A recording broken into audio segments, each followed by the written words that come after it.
And we're back with the budget series where I tell you how I manage to do music on a low budget and just some ideas. And today we are talking about how I learned to make music. So I've had that question a couple times, and I've actually learned through class and school because I was in music through high school, middle school, a little bit of elementary school, and I also was in college. So I was in jazz band, I was in wind ensemble, I was in concert band. So I learned a lot about classical and jazz music. But to apply that to production, I had to learn a lot on my own. And so here are some resources that I had to be able to self-teach myself and figure out what I learned on a low budget. Number one is bookstores. I like books, and I actually get books secondhand or very cheap, and I'll read those on music production, production in general, equipment, things like that. I also learned from my grandfather, so secondhand knowledge, using resources. And my grandfather was a music producer, so he taught me a little bit, not a lot, but I learned a good bit from him. I've also learned what I could get in school.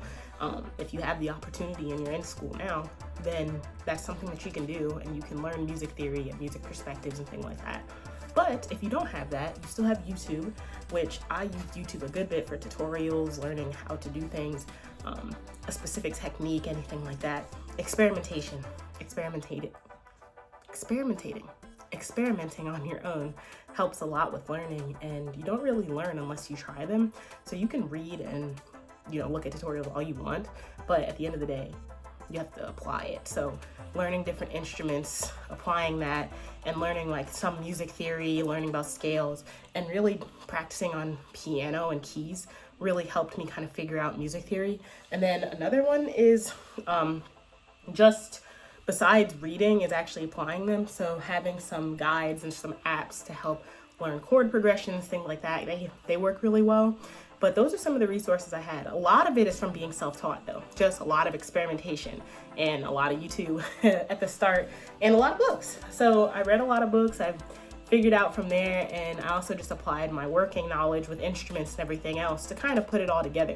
I also did some like little practice classes, like some free courses on audio engineering and things to learn how to mix and master, and I did that online. There are things like, trying to think of the best ones, like Coursera, some other websites where you can learn for free if you find like a free course or something, or you sign up for a short amount of time so that you can get time to kind of work through it on your own. But I would say a good bit of it came from experimentation, taking all those resources, all that knowledge, and just applying it to what I was learning in my production, because you really want to learn your digital audio workstation, whether that's FL Studio or Ableton or whatever. You want to learn the tips and tricks of that to make your workflow easier, because that's one of the things that's going to help you with music production.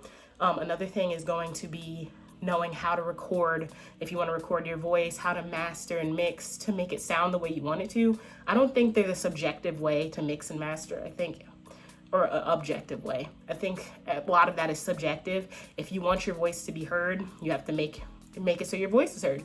If you want it to be a little bit more in the background, it's a stylistic choice, then you figure that out as you go as well. So it takes a learning curve, but those are kind of the resources that I use to learn. And being self-taught doesn't mean that everything's perfect, but learning how to do all those things and then also adding that technically to what you want to do will help a lot with being a better musician. Also learning from peers. You can meet other people, network on SoundCloud or on SoundXYZ, or meeting other musicians and kind of asking their tips and tricks if there's something that you like that they do. That's a great way to do it. I think their courses and stuff can be useful, but if you don't have a big budget, you may not be able to pay for those. But networking, talking to people, and really finding those resources, having a small budget to allocate to music production and chords and chord theory and music theory is really helpful, because music theory doesn't change a whole lot. There are some things that you tend to learn, especially with electronic music, and then when I mean electronic music, I mean digital, like working digitally. But, it's a lot of that basis will help you progress as you make music and figure out kind of what you want to do.